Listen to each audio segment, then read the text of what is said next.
नमस्कार, जोहार, मैं संजय और आप देख रहे हैं न्यूज झारखंड। चलिए जानते हैं सुबह से लेकर शाम तक की तमाम बड़ी खबरों को। झारखंड विधानसभा का मानसून सत्र 29 जुलाई से शुरू होगा। यह सत्र 4 अगस्त तक चलेगा। इसके लिए संसदीय कार्य मंत्री आलमगीर आलम ने प्रस्ताव कैबिनेट को भेज दिया है। कैबिनेट की मंजूरी मिलने के बाद इसे सहमति के लिए राज्यपाल को भेजा जाएगा। कांग्रेस विधायक दल की बैठक में संसदीय कार्य मंत्री आलमगीर आलम ने इसकी जानकारी दी है। उन्होंने कहा है कि मानसून सत्र में पक्ष के साथ विपक्ष के विधायक सहयोग दे। इसमें विधायक अपने क्षेत्र हित व राज्य हित की समस्याओं को उठा सकते हैं। 2.5 साल का समय बचा है। बजट के आधार पर काम होता है। मानसून सत्र छोटा होने के सवाल पर संसदीय कार्य मंत्री ने कहा है कि पूर्व में भी इतने ही दिनों का मानसून सत्र होता था। बैठक में प्रदेश कांग्रेस अध्यक्ष राजेश ठाकुर, मंत्री डॉक्टर रामेश्वर उरांव, बन्ना गुप्ता, बादल, विधायक प्रदीप यादव, दीपिका पांडे सिंह, ममता देवी, अंबा प्रसाद, शिल्पी नेहा तिर्की, डॉक्टर इरफान अंसारी आदि मौजूद थे। रांची हिंसा, पुलिस जांच में कन्फर्म। उपद्रव में उत्तर प्रदेश का कनेक्शन, दबोचे जाएंगे गाजीपुर के 3 आरोपित। रांची के मेन रोड में 10 जून को जुम्मे की नमाज के बाद उपद्रव, पत्थरबाजी व गोलीबारी मामले में चल रही रांची पुलिस की अनुसंधान व राज्य सरकार की 2 सदस्यीय उच्च स्तरीय जांच में भी उत्तर प्रदेश का कनेक्शन सामने आ चुका है। मीडिया ने घटना के दिन ही सबसे पहले इस बात का खुलासा कर दिया था कि पूरी घटना के पीछे उत्तर प्रदेश से आए कुछ लोग की भूमिका है। अब पुलिस की जांच में भी इस पर मुहर लग गई है। पुलिस को उत्तर प्रदेश के गाजीपुर से आए 3 लोगों के बारे में भी जानकारी मिल गई है, जिन्होंने भीड़ को उकसाया और घटना को अंजाम देने की साजिश रची। तीनों ही संदिग्धों का नाम व पता पुलिस को मिल गई है, जिसकी जल्द गिरफ्तारी होगी। ये संदिग्ध कहां ठहरे, कैसे लोग को उपद्रव के लिए तैयार किया, नाबालिगों को कैसे भीड़ में सामने खड़ा करवाया, सब कुछ पुलिस को पता चल गया है। इसके अलावा पुलिस को जांच में बिहार का कनेक्शन भी मिला है। बिहार की राजधानी पटना से आए 3 लोगों के बारे में भी पुलिस ने पर्याप्त सूचना जुटा ली है। ये तीनों रांची के चोटिया थाना क्षेत्र के एक लॉज में ठहरे थे। घटना के बाद ये भी रांची से भागने में सफल रहे। इसके अलावा खूंटी के 30 से 40 लोगों के बारे में भी पुलिस को जानकारी मिली है, जो घटना में शामिल रहे और पूरे मामले को अंजाम देने के बाद घटना की रात ही हिंदी पीढ़ी के खेत मोहल्ले के रास्ते हरमू बाईपास होते हुए पुंदाग के इलाही नगर से होकर मोटरसाइकिल से खूंटी की ओर भागे। इन सभी की गिरफ्तारी होनी है। झारखंड में लगातार बढ़ रहे कोरोना केस, सिर्फ 4 जिलों में ही नहीं है एक्टिव केस। झारखंड में धीमी रफ्तार से ही सही कोरोना के मामले लगातार बढ़ रहे हैं। हाल के दिनों में लगातार औसतन 50 संक्रमितों की पहचान हो रही है। इससे राज्य में एक्टिव केस की संख्या बढ़कर अब 352 हो गई है। राज्य के 24 जिलों में 4 ही ऐसे जिले हैं जहां अभी कोई एक्टिव केस नहीं है। इनमें पाकुड़, साहिबगंज, लोहरदगा तथा गढ़वा शामिल हैं। दुमका व सिमडेगा में भी कोई एक्टिव केस नहीं था, लेकिन पिछले 24 घंटे में यहां भी एक नए संक्रमित की पहचान हुई है। पिछले 24 घंटे में झारखंड में 52 नए संक्रमितों की पहचान हुई है। इनमें रांची में सबसे अधिक 23 संक्रमित मिले हैं। इसके बाद सरायकेला खरसावां में 14, पूर्वी सिंहभूम में 6, गुमला में 4, देवघर, धनबाद, कोडरमा, सिमडेगा व दुमका में एक संक्रमित की पहचान हुई है। इधर रांची में 1 संक्रमित की मौत हो गई है। झारखंड में कोरोना के अधिक मामले 3 जिलों में हैं। रांची में सबसे अधिक 140 एक्टिव केस हैं, जबकि पूर्वी सिंहभूम में 73 तथा देवघर में 50 ऐसे मरीज हैं। शाम तक रांची समेत कई जिलों में हो सकती है बारिश। मौसम विभाग ने वज्रपात की जताई संभावना। झारखंड में मानसून प्रवेश करने के बाद भी लोगों को गर्मी से कोई खास राहत नहीं मिल पाई है। लोग उमस भरी गर्मी झेल रहे हैं। पिछले कुछ दिनों से बारिश नहीं होने के कारण किसान भी परेशान हैं। वही मौसम विभाग ने आज शाम तक रांची समेत कई जिलों में बारिश होने की संभावना जताई है। बारिश के साथ साथ कई जगहों पर वज्रपात भी हो सकती है। मौसम विभाग के वैज्ञानिक डॉक्टर अभिषेक आनंद ने बताया है कि आज शाम तक रांची, गुमला, लातेहार, सिमडेगा जिले के कुछ भागों में हल्के से मध्यम दर्जे की बारिश हो सकती है। बारिश के साथ मेघा गर्जन तथा वज्रपात होने की भी संभावना है। वहीं कुछ जिलों में तेज हवा की गति 30 से 40 किलोमीटर प्रति घंटे तक भी चल सकती है। वज्रपात की संभावना को देखते हुए मौसम विभाग ने लोगों से आग्रह किया है कि वे सतर्क रहें और सावधान रहें। सुरक्षित स्थान में शरण ले, पेड़ के नीचे ना रहें, बिजली के खंभों से दूर रहें, किसान अपने खेत में ना जाएं, मौसम सामान्य होने की प्रतीक्षा करें।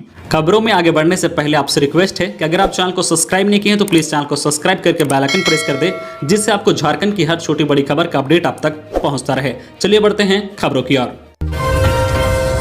लोहरदगा टोरी रेल लाइन में डोमेटिक मशीन डीरेल, आवागमन बाधित। लोहरदगा टोरी रेल लाइन में लोहरदगा जिले के सदर थाना क्षेत्र के चंदलासो गांव के समीप डोमेटिक मशीन डीरेल हो गई, जिस वजह से लोहरदगा टोरी रेल लाइन पर रेल सेवा बाधित हो गई। इसकी सूचना मिलने के साथ ही रांची से क्यूआरटी की टीम मौके पर पहुंच गई। टीम की ओर से तत्काल कार्रवाई करते हुए लाइन को क्लियर कराने का काम किया गया। क्यूआरटी की टीम ने लगभग 1 घंटे की कड़ी मेहनत के बाद लोहरदगा टोरी रेल लाइन को क्लियर करा लिया है। हालांकि इस दौरान लगभग 1.5 घंटे तक सासाराम रांची एक्सप्रेस को टोरी रेलवे स्टेशन पर ही रुकना पड़ा।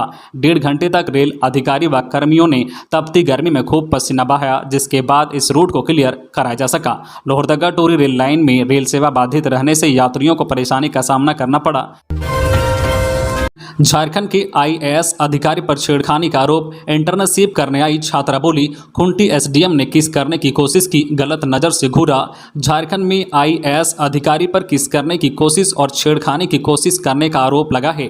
खुंटी जिले में आईआईटी मंडी से इंटर्नशिप करने आई एक छात्रा ने वहां के एसडीएम सैयद रियाज अहमद पर यौन शोषण का आरोप लगा है। इसे लेकर महिला थाने में शिकायत दर्ज कराई गई है, जिसके बाद एसडीएम को हिरासत में लेकर पूछताछ की जा रही है। पुलिस को दी अपनी शिकायत में छात्रा ने लिखा है कि एसडीएम ने उन्हें किस करने और उनके साथ छेड़छाड़ करने की कोशिश की, साथ ही उन्हें गलत नजर से घूर रहे थे। सैयद रियाज अहमद 2019 बैच के आईएएस अधिकारी हैं। मामले को लेकर खुंटी एसपी अमन कुमार ने बताया कि 4 जुलाई के शाम को लड़की की ओर से शिकायत दर्ज कराई गई है, जिसमें सेक्सुअल हरासमेंट के आरोप लगाए गए हैं। शिकायत पर जो है एफआईआर दर्ज कर आरोपी आईएएस को कस्टडी में लिया गया है, उनसे पूछताछ की जा रही है। जेएमएम के दिल में द्रौपदी, दिमाग बीजेपी के खिलाफ, धर्म संकट में पार्टी आखिर करे तो क्या करे, महागठबंधन धर्म निभाए या दिल की सुने। बीजेपी के खिलाफ राज्य में पॉलिटिक्स करने वाली झारखंड मुक्ति मोर्चा के सामने धर्म संकट की स्थिति पैदा हो गई है। एनडीए की राष्ट्रपति पद की उम्मीदवार द्रौपदी मुर्मू के चुनाव में खड़े होने की वजह से झामो इस डिलेमा में है कि वह राष्ट्रपति चुनाव में बीजेपी के साथ जाए या उसके खिलाफ रहे। हालांकि झामो के बॉडी लैंग्वेज से यह साफ दिखता है कि वह द्रौपदी मुर्मू के समर्थन में खड़े होने का मन बना चुका है। रांची में एनडीए के विधायक और सांसदों की बैठक में द्रौपदी मुर्मू का आना और सीएम हेमंत का ट्वीट कर उनका स्वागत करना एक इशारा है। वहीं दूसरी तरफ जहां वह सुप्रीमो शिबू सोरेन और सीएम हेमंत का द्रौपदी मुर्मू से मिलना दूसरा इशारा है, जिससे इस बात की पुष्टि होती है कि जेएमएम मुर्मू के समर्थन में खड़ा हो सकता है। झामुमो फिलहाल राज्य में महागठबंधन का हिस्सा है, फिर भी वह मुर्मू के समर्थन में जा सकता है। रांची के पंडरा में शराब पी रहे युवक को पुलिस ने खदेड़ा, सूखे कुएं में गिरने से एक की मौत। रांची के पंडरा इलाके में स्थित बगीचा टोली में पुलिस ने शराब पी रहे लोगों को खदेड़ा तो एक युवक की कुआं में गिरने से मौत हो गई। पुलिस ने शव को पोस्टमार्टम के लिए रिम्स भेज दिया। मृतक का नाम सन्नी बताया जा रहा है। यह घटना सोमवार की शाम की बताई जा रही है। पुलिस का कहना है कि कुआं में पानी नहीं था, कुआं में पत्थर होने की वजह से युवक के सिर पर गंभीर चोट लगने की वजह से मौत हुई है। श्रावणी मेले में बाबा मंदिर निकास द्वार पर रैपिड एक्शन फोर्स की होगी तैनाती। देवघर के श्रावणी मेले में श्रद्धालुओं को सुरक्षित और सुलभ जलार्पण की सुविधा देना जिला प्रशासन की प्राथमिकता है। इसलिए जिन मजिस्ट्रेट और ऑब्जर्वरों की जहां ड्यूटी रहेगी, हर पॉइंट पर मुस्तैद रहेंगे। ये बातें देवघर के डीसी मंजूनाथ भजंत्री ने नंदन पहाड़ ऑडिटोरियम में अधिकारियों को ब्रीफिंग के दौरान कही है। उन्होंने सख्त निर्देश दिए हैं कि श्रावणी मेले में दुम्मा से लेकर खिजोरिया संपूर्ण मेला क्षेत्र और बाबा मंदिर में श्रद्धालुओं को किसी भी प्रकार की परेशानी नहीं हो, सेवा भाव से ड्यूटी करे। कार्य में कोताही व अनुशासनहीनता बरतने वाले अधिकारियों व कर्मियों पर कड़ी कार्रवाई होगी। बाबा मंदिर के निकास द्वार पर रैपिड एक्शन फोर्स की तैनाती होगी। डीसी ने अधिकारियों को निर्देश दिया है कि बाबा मंदिर के निकास द्वार में प्रवेश पूरी तरह वर्जित है, इसलिए इस पर पैनी नजर रखें। माइंस पर कब्जा करने को लेकर हुई फायरिंग में 7 गिरफ्तार, मिला हथियारों का जखीरा।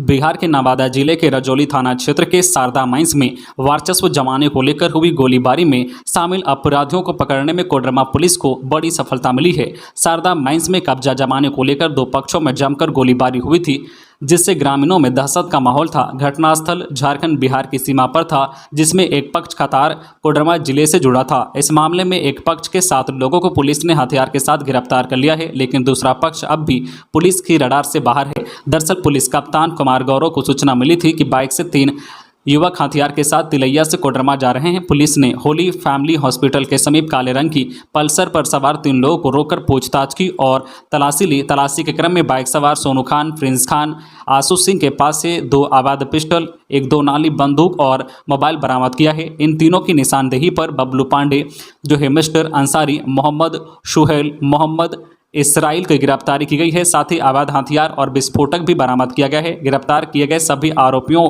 का जो है आपराधिक इतिहास रहा है। सभी बेल पर बाहर थे। नेट का शेड्यूल जारी। परीक्षा 9 जुलाई से। नेशनल टेस्टिंग एजेंसी ने यूजीसी नेट जेआरएफ परीक्षा का शेड्यूल जारी कर दिया है। फर्स्ट फेज की परीक्षा 9 जुलाई से होगी। दिसंबर 2021 और जून 2022 सर्किल के लिए एक साथ परीक्षा होगी। फर्स्ट फेज की परीक्षा 9, 11, 12 जुलाई को होगी। वहीं सेकेंड फेज की परीक्षा 12, 13 व 14 अगस्त को होगी। तो ये थी आज की झारखंड की टॉप बड़ी खबरें। इसी तरह झारखंड की हर छोटी बड़ी खबर देखने के लिए आप हमारे चैनल न्यूज झारखंड चैनल को सब्सक्राइब करके बेल आइकन प्रेस कर दीजिए, जिससे आपको झारखंड की हर छोटी बड़ी खबर का अपडेट आप तक पहुंचता रहे। तो आज के लिए बस इतना ही। हमें दीजिए इजाजत, फिर मिलते हैं नेक्स्ट न्यूज में।